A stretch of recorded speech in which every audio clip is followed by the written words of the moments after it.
We can trim off some of the beginning if we need to after it stores. Okay. But it's live right now. That's okay. I don't let YouTube control my life. I control YouTube. Oh man. So it's one of the big things of life, being in control of the environment. Don't let the environment control you. You have to be. So much of life is everybody's trying to take your brain, you know? You have to keep your brain. Ladies, are you here for the shir? I do a 2:30 class every day. That's really good. You should stick around. The shir it's on Dvar. The subject is the Dvar Malchus. The what the Rabbi teaches from Dvar Malchus. It's a lot of Chassidus, you know. It's not necessarily. There's usually we charge 30 shekel, but because there was space today, it's free of charge. But it is it's streaming live and it will be stored to YouTube. So just keep that in mind about Why? yeah, we still ask questions and stuff. It's just just let everybody know. All right. Yeah. I'm gonna.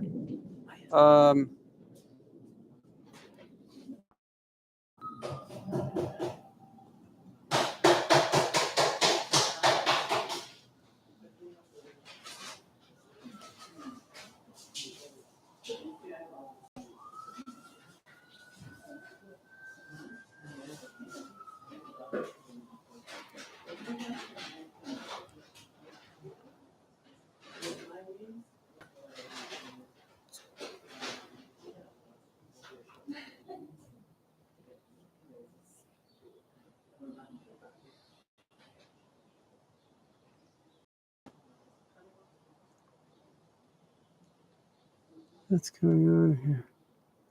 1 second.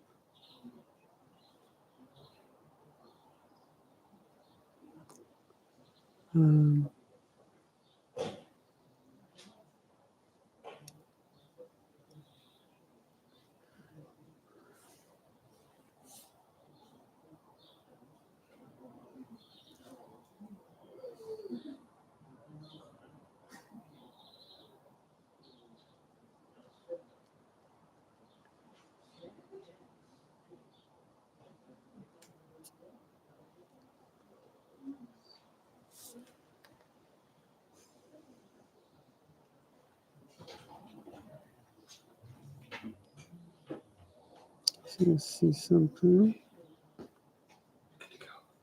I know. I just need to. It's okay. Okay, I'm starting it now. Okay. Hello. How are you?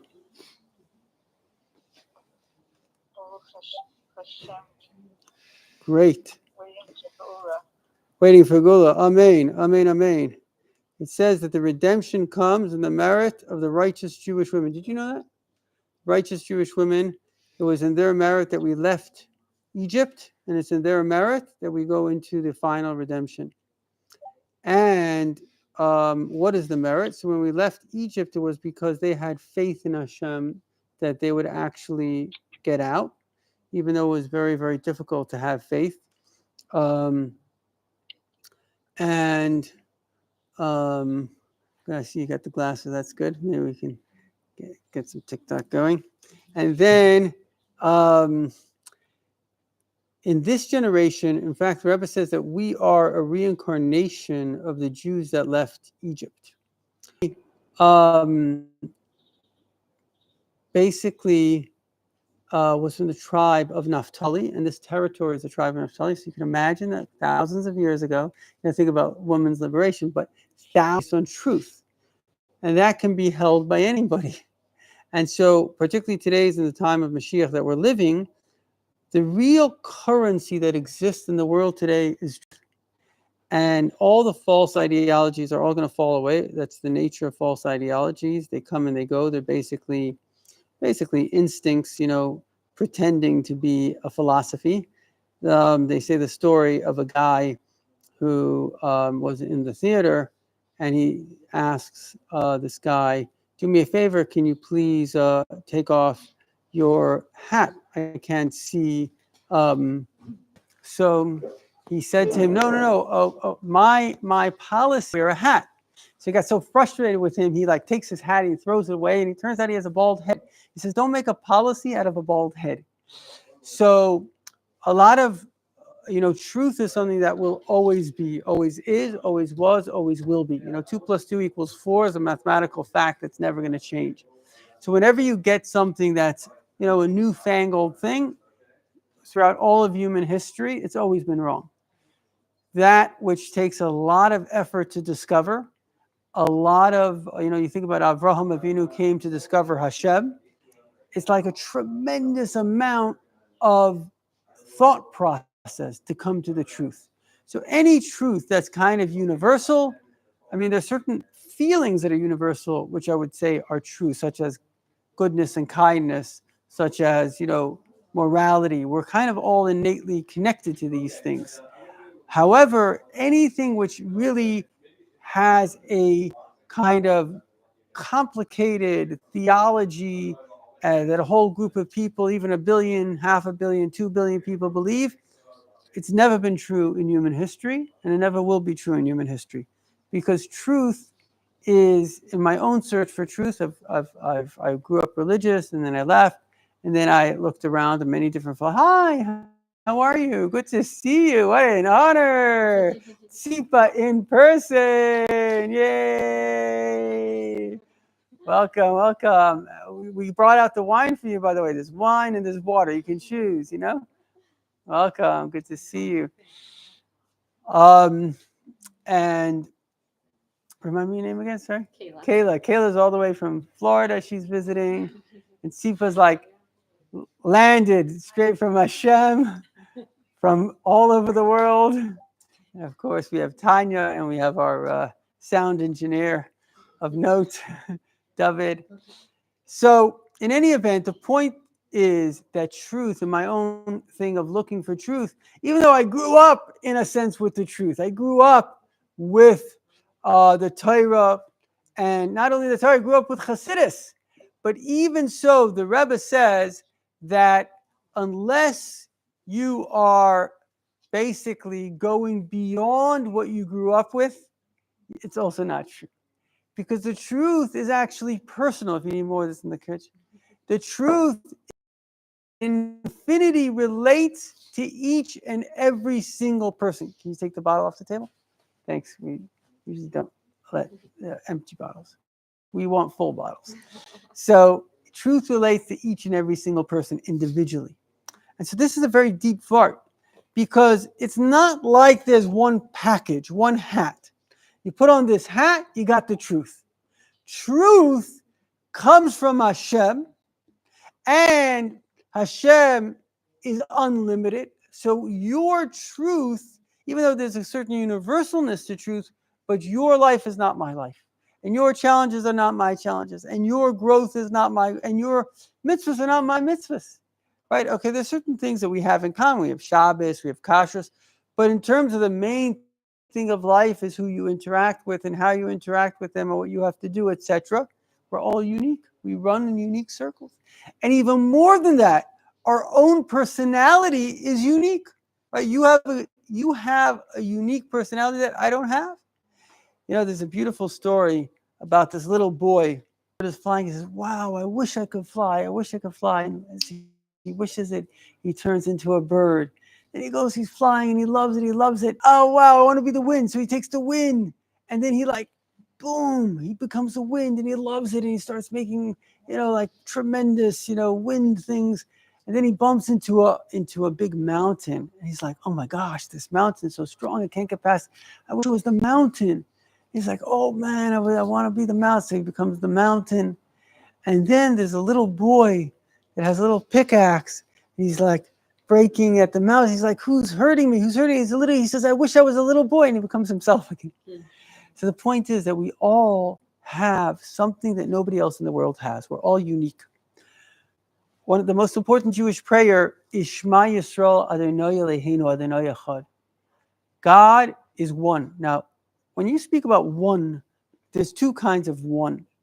There's unity, singularity, and there's one. One is made up of many things. You can't say something is one unless it's part of something else. One is followed by two, which is followed by three, which comes from zero. When you speak about something that is the only, it's not one, it's the only thing. If there was a unique painting, there was no other painting like this Rembrandt, you don't say it's the, I mean, I guess you could say it's the one and only, but generally you wouldn't refer to it as it's the one. No, you would say it is the only. When you speak about one, you're speaking about a wholeness that combines many things. Now, Shema Yisrael, the Noya Chad is from Kabbalah. I read this from Rabbi Jacobson. What was wrong with the world before God created it? The world, or in fact, before the world, there was only God. So we would all agree that even the best bachelor does not have the joy of marriage. In fact, today, this morning, in my personal growth, I thought to myself, I want to have a better marriage. And so I thought to myself, oh, remember the loneliness of being single? Because many times in life is actually blessing us. But you know what happens? It's like the story, I read this from Rabbi Twersky, a very great rabbi. He wrote over 80 books. Unfortunately, he passed away, I think it was from COVID or it was a COVID shot. I'm not sure which one. But very tragic, but very great rabbi. And he writes the story. So there's a mother, and the mother has her little son by the sea, and a wave comes and snatches the son. And he goes like into the ocean, and she's panicking, and she's like, God, bring me back my son. If you bring me back my son, I promise you from now on, I'll do Torah, I'll do mitzvahs, I'll be the best Jew you've ever seen in the history of Jews. And as she says this, there's a wave that picks up the boy and gently lands the boy. So she looks up and she says, God, he had a hat on. In other words, we can have everything nice, but we forgot where we came from. We forgot the tzaras. And when we can step back in life and say, thank you, Hashem, I don't know, I'm out of my parents' house, or I'm in marriage, or I didn't have a job, I do have a job, I do have safety, I do have security, all these things, because how long does it take to get used to something good? I remember I was literally living at my in-laws. This is my previous marriage. Really, a really beautiful home. And so I left being at the in-laws, and even if they're nice people, but still in somebody else's space. And now I had my own home. How long did it take to get used to this nice, beautiful home? What would you say? How long would it take? Appreciate life. You have to sometimes go back to where you were or where you weren't and remember the tzaras, right? Thank God I'm in Israel now. I love Israel. People say, Tzfat, what do you think about Tzfat? Gan Eden, what are you talking about?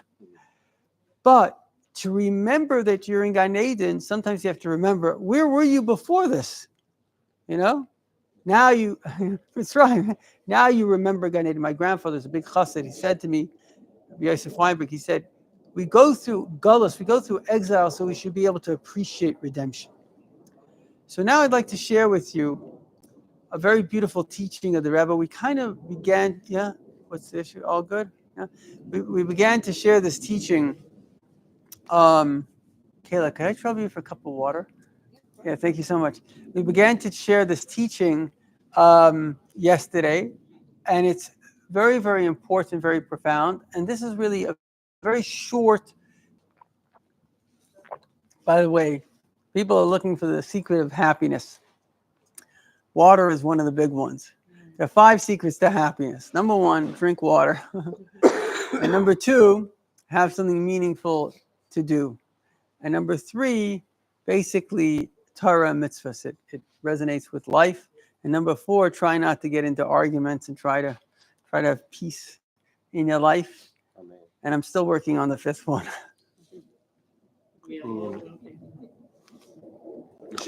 Moshiach. By the way, Moshiach. What? Yesterday we learned that it's the connection. Yeah. Before it goes to Malchut. Yeah. It's like sign. Yeah. Milchama, Shalom Milchama. Wow. If you have peace, go in there, light. Do Malchut. But if not, go back to things. Bird's eye view. Mom, bird's eye view. tail, It's called the bird's eye view. When you Bird's eye look, view. you look out and down. then Yeah. you get again to We put this on. Welcome to my.